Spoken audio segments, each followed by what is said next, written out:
Bonjour et bienvenue dans l'informatique. Eh oui, je ne suis toujours pas là pour t'apprendre à comment faire un bœuf bourguignon ou comment chanter des berceuses à tes enfants.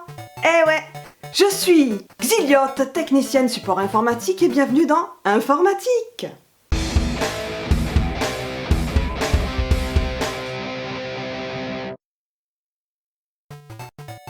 Aujourd'hui, nous allons parler du DOS, spécifiquement MS-DOS ou MS-DOS si tu préfères.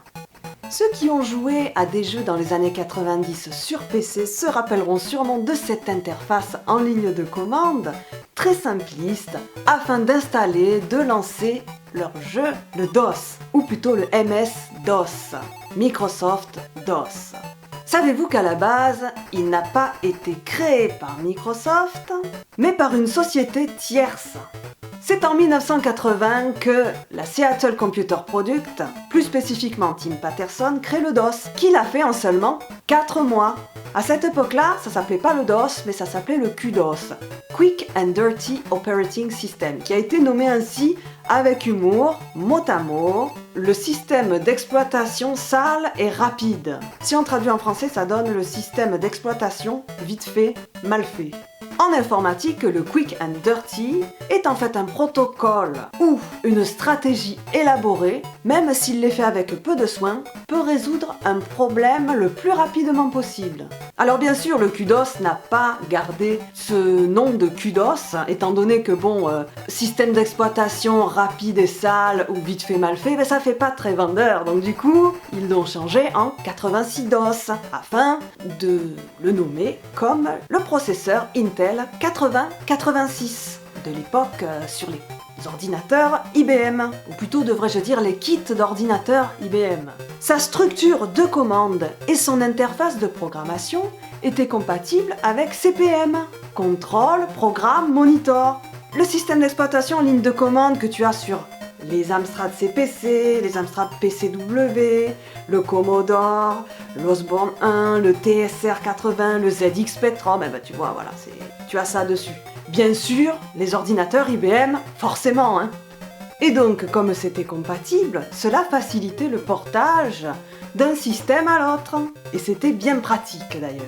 En décembre 1980, Microsoft achète une licence non exclusive du 86DOS pour CPC. Pas pour CPC l'Amstrad, hein, pour les PC Microsoft, tu m'as compris. Hein. En 1981, en mai, Tim Paterson a été embauché par Microsoft afin qu'il fasse une version du 86DOS pour le nouveau processeur Intel 8088. Tout ceci a été supervisé par IBM qui en a écrit le mode d'emploi. En juillet 1981, Microsoft rachète tous les droits du 86DOS pour $50,000.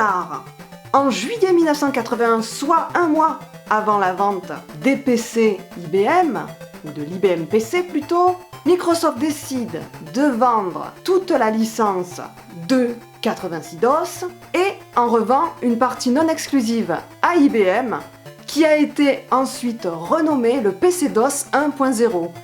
Plus tard, il sera renommé le MS-DOS 1.0 et Microsoft vendra cette version-là à d'autres sociétés. Plus tard, la Seattle Computer Product accusera Microsoft d'avoir dissimulé son contrat avec IBM afin d'avoir le DOS moins cher et donc ont obtenu $1 million de leur part. Merci beaucoup d'avoir regardé cette vidéo en espérant qu'elle t'ait plu. Si c'est le cas, n'hésite pas à mettre le pouce bleu, à t'abonner à la chaîne, sans oublier de mettre la cloche pour ne manquer aucune vidéo. Si tu aimes les jeux vidéo, le rétro gaming de manière générale, j'en fais un peu plus que de nouveaux jeux, ou si tu aimes le métal ou les reprises de musique en métal ou en acoustique, voyez-vous les belles guitares qu'il y a derrière parlent d'elles-mêmes, eh bien n'hésite pas à t'abonner pour ça également. Sur ce, je te fais un gros bisou.